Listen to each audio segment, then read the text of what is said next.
चलाने में मग्न हैं, बच्चे टीवी देखने में मग्न हैं, हम फिल्म देखने में मग्न हैं। कुछ ऐसे सेंटेंस जिसमें हम लोग बोलते हैं कि हम किसी काम को करने में मग्न हैं। इस तरह के सेंटेंस को हम इंग्लिश में कैसे बोल सकते हैं, आज की क्लास में हम लोग देखेंगे। हम अक्सर इस तरह के सेंटेंस को बोलते हैं या फिर दूसरों से बोलते हुए सुनते हैं कि मैं ये काम करने में मग्न हूँ। सो इस तरह के सेंटेंस को हम इंग्लिश में कैसे बोलेंगे, आज की क्लास में हम लोग जानने वाले हैं। So hello everyone, welcome back to this new class. In today's class, we are going to learn again new English sentence structure. And this structure is very interesting because आज की क्लास में एक बार फिर से हम लोग कुछ नया सीखेंगे और इस तरह के सेंटेंस को बनाने में सीखेंगे जिसमें हम लोग बोलते हैं कि हम कोई काम करने में मग्न हैं। So चलिए इस वेरी इंटरेस्टिंग क्लास को शुरू करते हैं।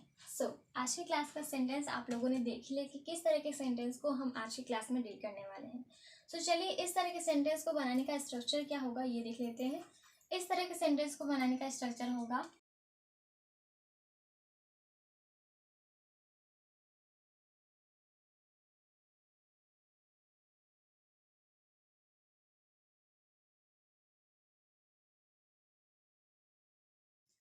इस तरह के सेंटेंस को बनाने का स्ट्रक्चर होगा subject plus is plus engrossed in, then आपका वर्ब के साथ ing, देन आपका ऑब्जेक्ट।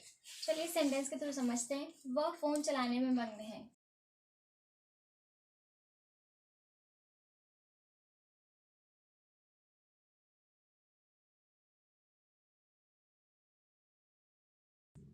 वह फोन चलाने में मग्न है। He is engrossed in using phone. Next sentence है बच्चे टीवी देखने में मग्न है।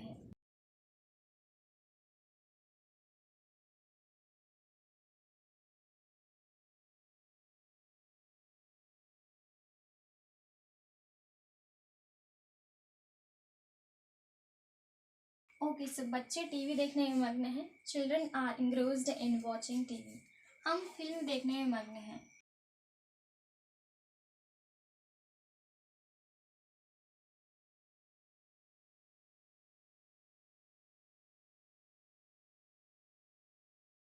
हम फिल्म देखने में मग्न हैं। We are engrossed in watching movie.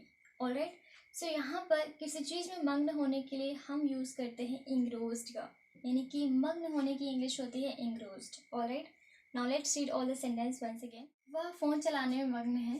He is engrossed in using phone. बच्चे टीवी देखने में मग्न हैं। Children are engrossed in watching TV. हम फिल्म देखने में मग्न हैं। We are engrossed in watching movie. Now you can take a screenshot. All right guys, so आपने देखा कि इस तरह के सेंटेंस को फॉर्म करना कितना ज़्यादा इजी है। आप इजीली इस तरह के सेंटेंस को फॉर्म कर सकते हो और उन्हें अपने स्पोकन इंग्लिश में यूज़ भी कर सकते हो। चलिए कुछ और एग्जांपल्स लेते हैं ताकि ये कॉन्सेप्ट हमारे लिए और भी क्लियर हो जाए।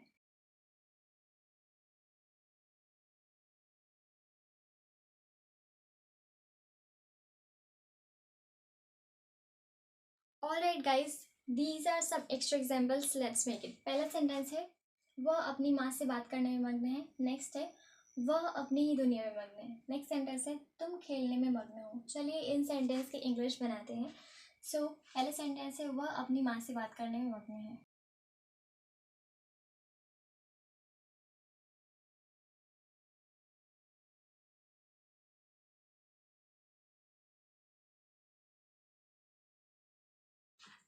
वह अपनी माँ से बात करने में मग्न है। He is engrossed in talking to his mother.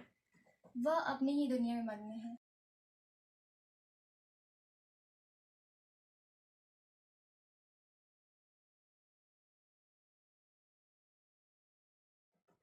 वह अपनी ही दुनिया में मग्न है। He is engrossed in his own world। तुम खेलने में मग्न हो।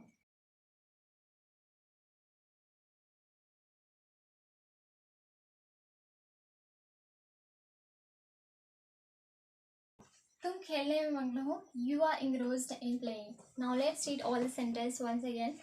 वह अपनी माँ से बात करने में मग्न है। He is engrossed in talking his mother. वह अपनी ही दुनिया में मग्न है। He is engrossed in his own world।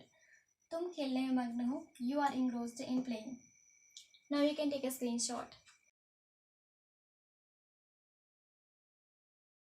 Alright guys, I hope कि अब आप इस तरह के सेंटेंसेस को बनाना सीख गए होंगे। एक सेंटेंस आपके लिए है, आपका सेंटेंस है वह पढ़ाई करने में मग्न है। इस सेंटेंस की इंग्लिश आप मुझे कमेंट सेक्शन में कमेंट करके बताएं एंड आई होप कि ये क्लास आपके लिए हेल्पफुल रही होगी। If you consider that this class was helpful for you, so make sure that you hit the like button and share this class to your friends and your relatives. And if you haven't followed me, so make sure that you follow me. And thank you so much for watching this class till the end. I will meet you in the next class. Till then, bye bye, take care, keep learning, keep watching.